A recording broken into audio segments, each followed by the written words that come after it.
dan ada mungkin ketidaksamaan pandangan terhadap suatu sistem, ada Om.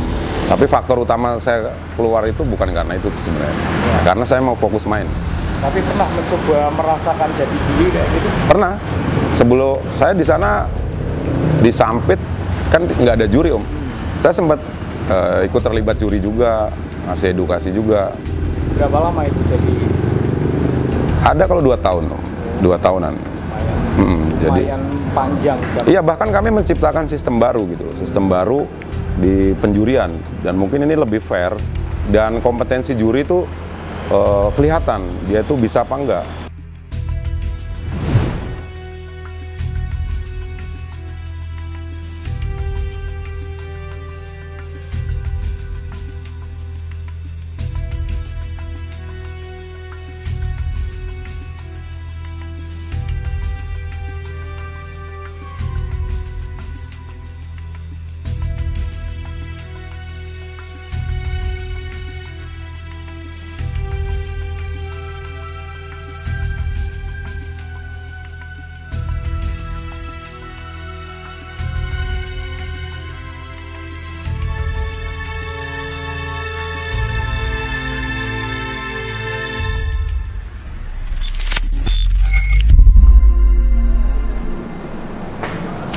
Selamat malam teman-teman Kicomania. Malam ini saya ketemu dengan salah satu orang yang paling dicari oleh Kicomania se-Indonesia.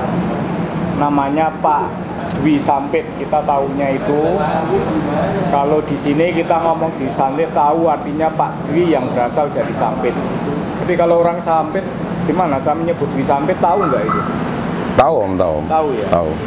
Kan di sana semua Sampit. Ya dari dulu kita inisialnya Dwi Sampit Om. Sampit memang ya. Dwi Jadi Sampit. kalau saya ke Sampit tanya Dwi Sampit tahu ya? Tahu Om. Oke, terima kasih. Jadi gini Pak Dwi, mungkin sejak Lebaran Idul Fitri itu kan orang mulai bertanya-tanya, ini kok ada orang tiap hari beli burung kayak beli kopi aja itu kan, seperti orang beli sarapan aja ya. Dan harganya juga menurut standar kita itu di Indonesia itu fantastis.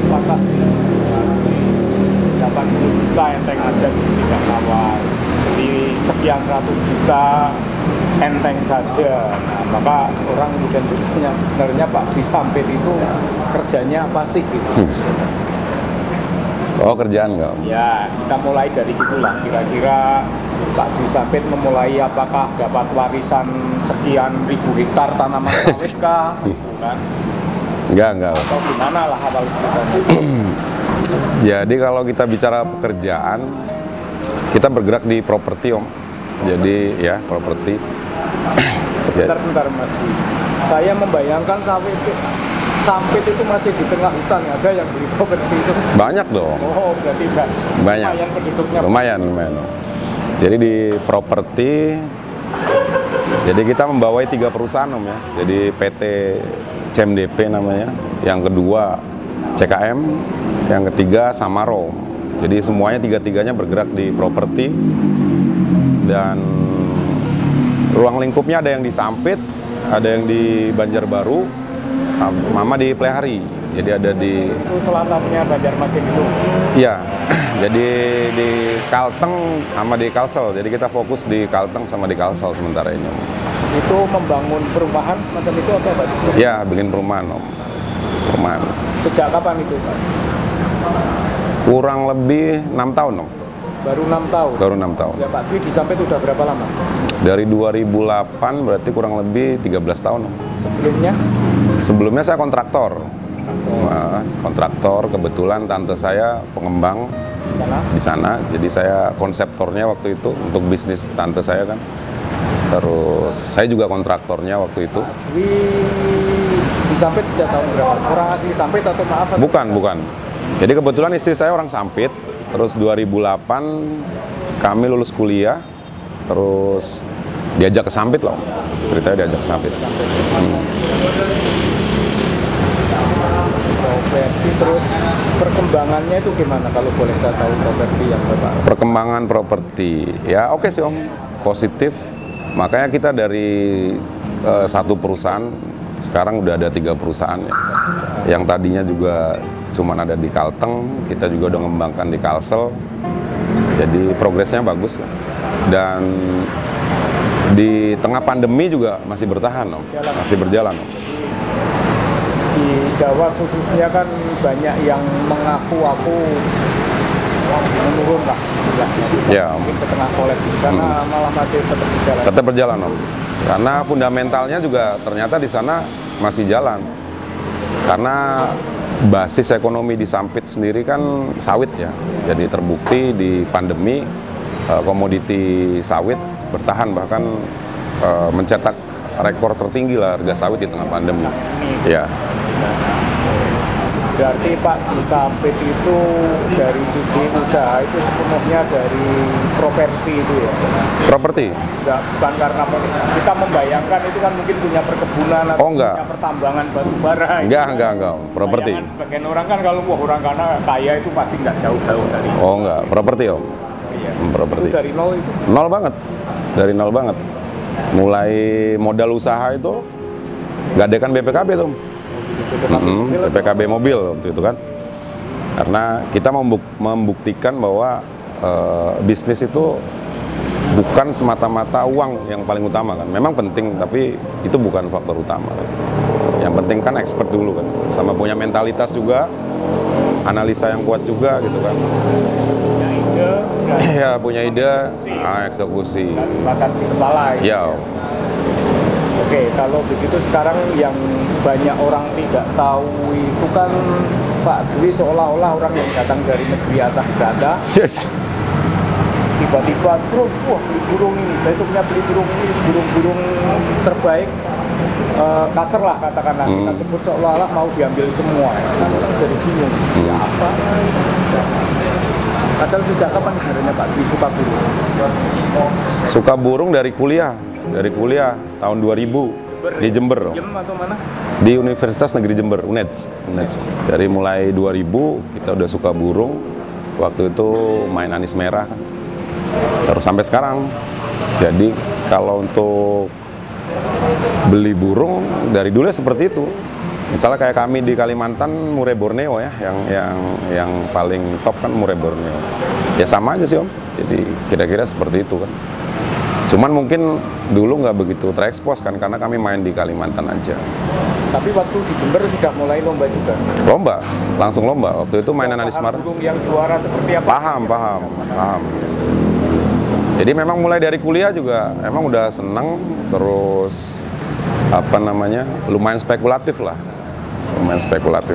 Spekulatif itu maksudnya berani beli dengan asumsi ini burung prospek. Iya. Terus kemudian dijual atau gimana itu waktu itu juga? Enggak. Waktu itu kita kuliah dapat beasiswa nih Om, ceritanya kan. Jadi ada 2 beasiswa waktu itu kan. Ada PPA namanya dari prestasi akademik, sama BBM dari prestasi di ekstrakurikuler kan, di olahraga. Kebetulan saya kan dulu di tim basket, tim voli. Nah, uang-uang itulah yang kita buat beli burung. Beli burung, terus kita pelajari kan gimana karakternya, terus kita lombakan sampai juara. Makanya waktu itu kita kuliah ya, tapi pergaulan kami waktu itu udah kenal sama Om Gunawan Kobra, kenal dengan Om Robert pemburu, Robert Hendro pemburu. Jadi emang udah mindsetnya udah mindset ke lomba, dari lomba. Kan orang yang sekarang itu kan tidak membayangkan itu bahwa ini ternyata sudah terlibat dengan lomba burung sejak lama ya. Dikiranya orang baru, dikiranya siapa ya tiba-tiba suka burung, siapa yang meracuni untuk suka burung kan kira seperti itu ya. Lama Om, termasuk di Piala Raja sendiri. Jadi 2 event sebelum ini kita selalu datang, dan kebetulan ya ada juara juga walaupun berdarah-darah lah kalau untuk di Piala Raja kan. Mungkin nama Dwi Sampit waktu itu. Dwi Sampit Om. Jadi dari dulu kita udah biasa lomba di Jawa kan, mulai di Bogor, Press Cup, terus sampai ke Jawa Timur.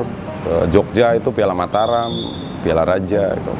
Jadi banyak di antara kita yang mengira mungkin ternyata Pak Dwi sudah hampir semua lomba-lomba legend didatangi toh istilahnya toh, tapi nggak ada yang peduli. Iya Om, iya Om. Nggak ada yang peduli. Mungkin waktu itu juga kita fokusnya apa ya? Fokusnya di lokalan Kalimantan Om. Jadi banyak kan kita mainnya di Murai Borneo kan, di Cuca Ijo. Makanya kemarin kita bawa itu ya di Cuca Ijo kan, yang bisa kita lombakan di Jawa. Dulu kalau beli burung juga manto ya, harus manto sendiri, senang. Iya harus senang Om, harus senang. Biarpun burung juara, kalau kita nggak senang, nggak kita beli Om. Dasar senang melihat penampilannya atau apa? Penampilan, katuragan, itu yang jelas Om. Katuragan. Jadi masalah juara itu kan bukan cuman masalah katuragan ya. Tapi kalau burung diam dari katuragan, Mas Dwi sudah punya bayangan ini burung bagus atau tidak? punya Om. Mulai dari kepala, paru, rahang, leher, terus bentuk badan, kaitannya dengan daya tahan, dengan begini-begini ada Om. Tapi tidak mutlak bahwa katuragan tuh oke, terus burung itu juara enggak. Karena ada faktor lain sih, ada faktor lain selain itu kan. Makanya kita dilatih untuk apa ya, di burung ini sangat menunjang pekerjaan gitu loh. Karena di burung kita dilatih bagaimana menganalisa kan. Menganalisa burung, kelebihannya apa, kekurangannya apa. Karena nggak ada burung tuh yang benar-benar sempurna. Susah, pasti ada kekurangannya di sini, di situ. Kita analisa kan. Analisa kansnya untuk juara seperti apa. Tapi bukan faktor itu aja kan. Ada faktor karakter dan lain-lain. Jadi kalau zaman dulu itu di tabloid yang Mas Dwi sebut ya, di tabloid itu kan kadang-kadang covernya gambar burung. Itu melihat itu udah punya bayangan ya, ini burung bagus atau punya Om. Seneng atau tidak lah. Iya Om. Kita tidak, oh ini saya suka ini kalau burungnya. Iya.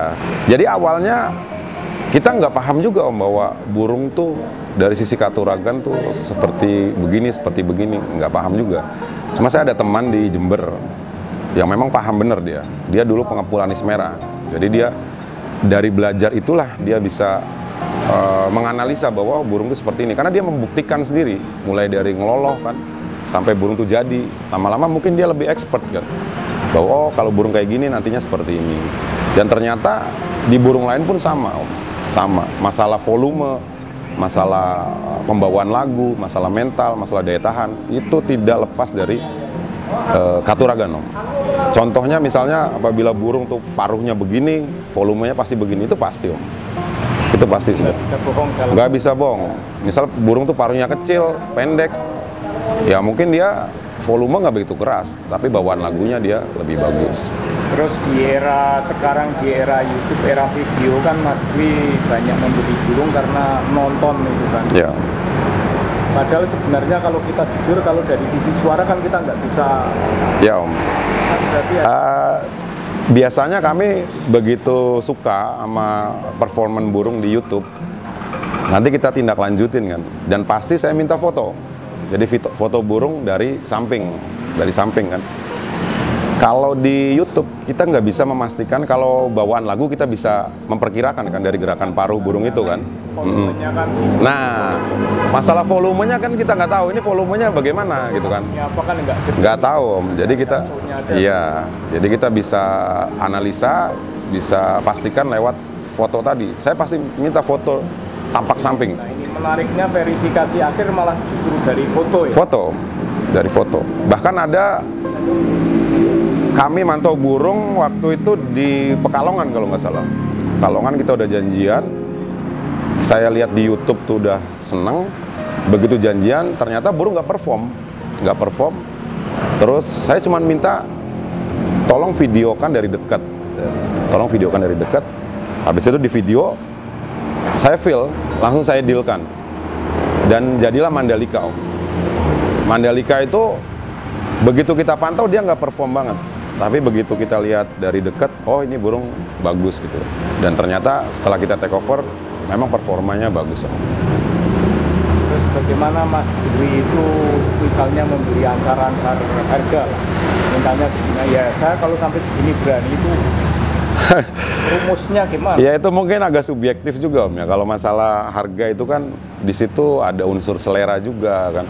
Mungkin burung tuh bagus, tapi pasti kita walaupun tahu kriteria burung bagus itu seperti apa, Tapi tidak lepas, walaupun juri itu sendiri tidak lepas dari selera Om. Ada juri yang seleranya tuh kacer tuh mainnya begini, ada yang seleranya begini, ada yang minta duduk, ada yang minta begini. Jadi selera, yang pertama mungkin selera. Terus yang kedua adalah level. Jadi kita mau eksekusi burung, kita lihat potensi bahwa oh burung ini bisa di level yang lebih tinggi. Salah satu contoh adalah kami waktu transaksi lonceng mas waktu itu punya orang Palembang, Lampung ya. Jadi burung itu baru moncer di sekitar lokalan situ aja. Latpres dan belum pernah moncer di lomba besar. Terus iseng kita tanya kan, kita juga minta foto dari dekat dan saya feel banget. Dan kayaknya yang punya juga agak ngaco kan, buka harganya dalam arti mungkin nggak bakal beli gitu loh, karena burung baru seputaran Lampung aja, belum pernah keluar. Asal ngomong aja lah ya. Asal ngomong aja. Waktu itu dia buka 150 juta dan saya dealkan dan orangnya kaget juga. Dan memang levelnya masih situ Om. Jadilah burungnya Munggelo. Munggelo itu dulu lonceng mas dan baru seputaran lokalan kita take over 150 juta kalau nggak salah. Itu dari sisi, nah saya pengen tahu dengan keahlian Pak Dwi dalam menilai burung itu, apa yang kemudian disampit itu mungkin pernah terlibat dalam EO atau yang berkaitan dengan itu ya, memanfaatkan keahlian Pak Dwi dalam hal burung itu apa saja itu? Oh, dulu pernah saya di organisasi, dulu pernah di BNR, dulu saya pernah menjabat ketua BNR Sampit. Tapi saya merasa begitu kita ada di dalam organisasi, kita nggak independen lagi sebagai pemain. Sementara saya sendiri kan pemain. Jadi kalau nggak salah baru 1 tahun saya mengundurkan diri dan saya fokus main. Di IO pun kita nggak terlibat. Kita bahkan punya lapangan, tapi kita suruh kelola orang di Sampit Jadi kita nggak mau terlibat dengan IO, kita fokus main. Ketika jadi pengurus EO lah, kan dalam tanda kutip punya semacam kekuasaan. Ya Om. Nah ketika menjadi ikut semacam mengintervensi penjurian, tapi dalam pengertian objektif Bu. Ya Om. Salah, jangan itu salah kamu milihnya, harusnya ini juaranya sampai seperti itu. Oh enggak. Ya ada Om, tapi di internal kami kan. Dan ada mungkin ketidaksamaan pandangan terhadap suatu sistem, ada Om. Tapi faktor utama saya keluar itu bukan karena itu sebenarnya, karena saya mau fokus main. Tapi pernah mencoba merasakan jadi juri kayak gitu? Pernah. Sebelum saya di sana di Sampit kan nggak ada juri Om. Saya sempat ikut terlibat juri juga, ngasih edukasi juga. Berapa lama itu jadi? Ada kalau 2 tahun Om, 2 tahunan. Jadi panjang. Iya, bahkan kami menciptakan sistem baru gitu loh, sistem baru di penjurian, dan mungkin ini lebih fair dan kompetensi juri itu kelihatan dia itu bisa apa enggak. Waktu itu kita pakai sistem nominasi, tapi nominasinya terbuka Om. Jadi satu juri itu mengajukan nominasi 3 nominasi kan, 3 nominasi dan langsung pegang bendera nominasi 3. Jadi untuk 1, 2, 3 kan. Jadi begitu dia dapat nominasi, dia harus tancepin itu nominasinya ke 3 burung tadi. Dan syarat burung koncer itu minimal dia harus punya nominasi 3. Berarti dari 6 juri? Dari 6 juri, 3 orang. Diajukan 3 orang. Jadi apabila dia ada nominasi 2 atau 1, itu nggak boleh dikoncer. Di juri punya ajuan, ditancepin benderanya. Iya. Syarat untuk juara 1 kalau nggak salah ya berapa, 6 atau berapa baru juara. Iya. Kan itu kan. Terus kalau yang masih banyak dipakai kan nominasi terbuka tapi tertutup. Tertutup. Perumusannya kecil lah. Iya. Nah, artinya kita tidak tahu apa yang ditawar yang betul. Kenapa lama sekali ya? Nah, itu kan, salah satunya kan menghemat waktu. Terus yang kedua juga kompetensi juri itu kita bisa termonitor terus Om. Termonitor. Kemudian beberapa EO sekarang mengembangkannya dalam pasang papan gede. Iya, ya jelas menghemat waktu lah. Sampai usulannya nomor berapa kira-kira diumumkan ini. Jadi kalau yang punya usulan sendiri kan ketahuan. Iya. Jadi kalau ada juri nggak kompeten, ketahuan. Dalam arti ketahuan bukan kita mencari jeleknya juri. Justru ini untuk perbaikan ke depan. Bahwa juri itu harus kedepannya lebih expert lagi. Bukan juri yang blank tapi kebetulan sedang ngeblank. Ya, sebelum sedang ngeblank. dia nggak punya unggah terus, ya udah diisi sama koleksi Iya. aja atau terakhir. Jadi kalau nominasi tertutup itu kan evaluasinya susah Om. Susah. Evaluasinya susah. Jadi untuk perbaikannya agak lebih ribet ya. Yang terbuka itu sebenarnya bagus, tapi terbuka tapi tertutup. Ya terbuka tapi tertutup. Berarti itu pengalaman, termasuk pengalaman menjuri salah satu yang karena gini, maksud saya orang paham burung tapi nggak punya pengalaman menjuri itu beda loh Pak. Ya. Menilai burung dari luar dengan di tengah itu Betul. kan beda Pak. Betul. Orang di luar mungkin bisa cuma ini, tapi kalau sedang berada di lapangan kan harus adil itu kan. Betul. Perhatikan semua burung itu Iya. kan situasinya jadi lebih sulit dalam gitu. Jadi jadi juri itu kita harus nggak boleh objektif, nggak boleh subjektif ya. Dalam arti kita subjektivitas kita menilai burung, melihat burung itu pasti mencari burung bagus, yang menurut kita tuh bagus. Tapi kalau kita menjadi juri, kita harus mencari burung juara. Nah burung juara itu belum tentu bagus, dan burung bagus belum tentu juara. Gitu. Jadi kadang tuh tidak bisa memisahkan di situ kan. Jadi terlalu idealis kan, bahwa dia harus burung juara tuh harus sesuai dengan selera dia. Jadi kadang tuh seperti itu. Bisa nggak ada juaranya berarti Bang? Ya, karena kalau seperti itu kan bisa nggak ada juaranya, iya. Kita ngomong standar kayak gitu kan. Dan mungkin itu awal mulanya juri pada ngeblank kan. Akhirnya kengeblankan dia tertutup dengan nominasi tertutup tadi. Nah, sebenarnya itu nominasi tertutup itu untuk menutupi untuk menutupi yang sebenarnya tuh harus diperbaikin. Gitu kan. Jadi dia nggak kelihatan. Yang penting udah ditancap nominasi, dia tancap sembarang aja itu nggak salah kalau di sistem yang ada loh ya. Padahal dia ngeblank gitu loh. Jadi nggak kelihatan loh. Jadi perbaikannya agak lambat, evaluasinya agak lambat. Tapi kalau nominasi terbuka, kenapa kok dia selalu sendiri ngasih nominasi? Berarti kan ada hal yang harus dia perbaikin. Iya, yang pinter banget, yang lain bodoh atau itu. Nah, kayak kira-kira gitu. Bisa seperti itu. Iya. Sama ngopi Om ya? Hah? Oh iya, tapi selama ini kalau sekarang belakangan ini membeli burung itu memang selalu inisiatifnya Pak Dwi ya, bukan karena orang ya berusaha. Enggak. Ini burung bagus Pak Dwi. Oh enggak. Jadi kita Banyak ya orang mencoba memasukkan burung itu ya. memasukkan ada, Mengusulkan ada, kita menemukan sendiri juga ada. Mengusulkan kalau menurut kita masuk, ya kita beli. Tapi kalau nggak masuk juga ya kita nggak. itu basisnya itu ya dari video melihat sekilas penampilan terus verifikasinya malah Foto, pelanggan ya. katuragan, foto. Jadi saya pasti minta foto dari samping atau video dari dekat.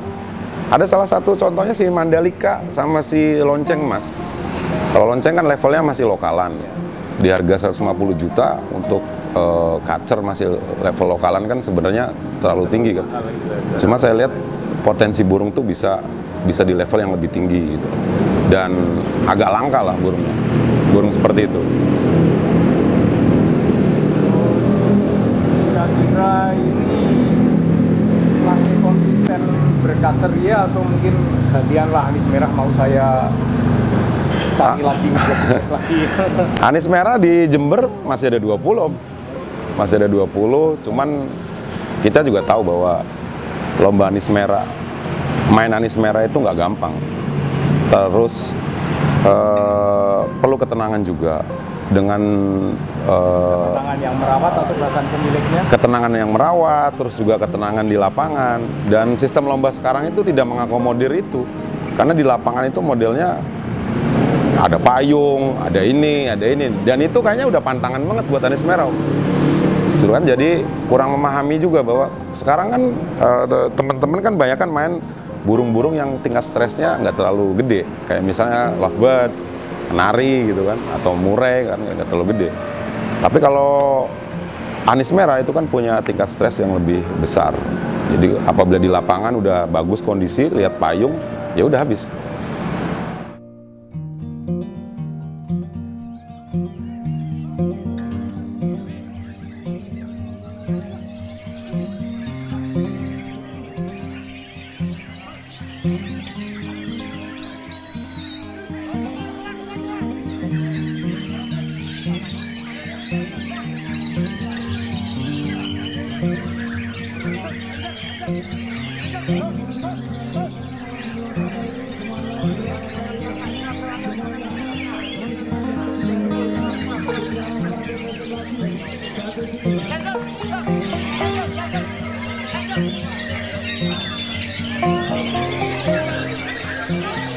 Lalu dari peserta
pendidikan kita ini